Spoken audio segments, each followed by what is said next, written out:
আসসালামু আলাইকুম। আজকের ভিডিওটি শুরু করছি কাঁঠালের বিচি দিয়ে। আর কাঁঠালের বিচি দিয়ে আজকে তৈরি করব তেল।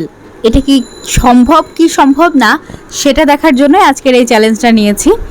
আর এই রেসিপি যে আমি আমার মা খালাদের কাছ থেকে শিখেছি অথবা শ্বশুরবাড়ির মানুষের কাছে শিখেছি সেরকম কিছুই না, বরং আমার শ্বশুর শাশুড়ি বারবারই বলছে যে কখনোই এটা সম্ভব না। আম্মু আব্বু বলছে সম্ভব না, তারপরেও চেষ্টা করলাম। যে লোকে এত ভিডিও দিচ্ছে, ইদানিং আমার চোখে খালি এই পড়তেছে কাঁঠালের বিচি দিয়ে তেল বের করছে, কেউ বলে 1 কেজি কাঁঠালের বিচি দিয়ে হাফ কেজি তেল বের হয়েছে।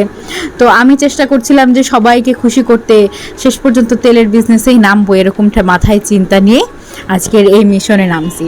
যে যদি আমি 10 কেজি বিচি দিয়ে 5 কেজি তেল বের করতে পারি, আমি কত কোটিপতি হয়ে যাব, সেই আশায় আমি আজকে এই কাঁঠালের বিচি দিয়ে তেল বের করার মিশনে নেমেছি।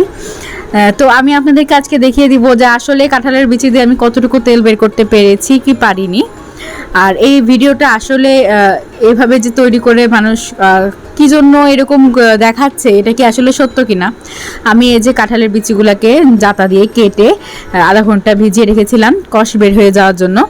আর আমি অনেকগুলো ভিডিও দেখেছি, ভিডিওটিতে যা যা করেছে আমি ঠিক তাই করেছি। আমি বারবারই বলেছি যে এই রেসিপি আমি কখনো কাউকে করতে দেখিনি, শুধুমাত্র ভিডিও দেখেই শেখা। আর ধুয়ে ভালো মতো পরিষ্কার করে কষ ফেলে দিয়ে আমি এভাবে ব্লেন্ড করে নিব। এখানে ব্লেন্ডারে আমি এটাকে ব্লেন্ড করে নিব।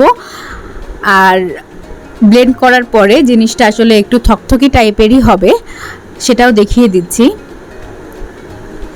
আমি জানি না যারা তৈরি করেছে তারা কতটুকু সত্য বলেছে, আমি আমার সত্যটা একদমই বলে দিব। এবং আমার আসলে কি হয়েছিল, তৈরি করে কি অভিজ্ঞতা হয়েছে সেটাও আমি আসলে জানিয়ে দিব আপনাদের কাছে। তো আমি একটি প্যান নিয়ে বসে পড়েছি এটাকে জাল দেওয়ার জন্য। আমি সব ভিডিওতেই দেখেছি জাল দেয়, কিছুক্ষণ পর কি সুন্দর তেল ভাসে। আমার আসলে কি হয়েছে সেটাই দেখব।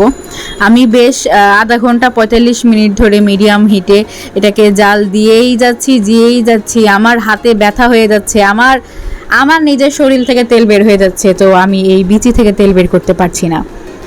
তারপরে আমি কি করলাম, আমি আবার একটা ভিডিও অন করলাম যে কোনো মিস্টেক হচ্ছে কিনা। আমার এতজন মানুষ তেল বের করছে, আমার কেন তেল বের হচ্ছে না। তো সেই জন্য আমি অনেকগুলো রেসিপি দেখলাম যে ফ্রাই প্যানের থেকে লোহার যে ছোট কড়াই থাকে প্রত্যেকটা বাড়িতে আমার মনে হয় আছে, যে পিঠাপুলি তৈরি করার জন্য। তো আমি ভাবলাম যে হয়তোবা সেই কড়াইয়ে দিলে তেল বের হয়ে আসতে পারে। সেই জন্য আমি অনেকগুলো ভিডিও দেখলাম যে আমার কোনো মিস্টেক হয়েছে কিনা। তো দেখলাম যে না, অনেকেই স্টিলের কড়াই করেছে, লোহার কড়াই করেছে। তো সেই জন্য আমি এটাকে পাল্টিয়ে আবার লোহার কড়াই নিয়ে গেলাম। আসলে অনেক জ্বালাজালি করেও আমি কোনোভাবে তেল বের করতে পারছি না, আমি আপনাদেরকে ভালোভাবে দেখিয়ে দিলাম। আর আপনারা যদি কেউ তেল বের করতে পারেন সেক্ষেত্রে তারা আমাকে অবশ্যই কমেন্ট করে জানাবেন আসলে কি করে তেলটা বের হলো। আমার আসলে তেল বিচি থেকে মোটেও বের হয়নি। তো আমি বলবো যারা বের করছেন এটা আসলে একটা ফলস আইডিয়া দিয়েছেন, এইভাবে আসলে তেল বের করা আমার মনে হয় না সম্ভব। ওরও আপনাদের কাছে যদি মনে হয় যে আমার কোনো মিস্টেকের কারণে তেলটা বের হয়নি, তো অবশ্যই কমেন্টের মাধ্যমে জানাবেন। আর এটা কতটুকু সত্য কয়েকজন প্রমাণ করতে পেরেছেন সেটাও আমাকে বলবেন। ভালো থাকবেন, সুস্থ থাকবেন, আল্লাহ হাফেজ।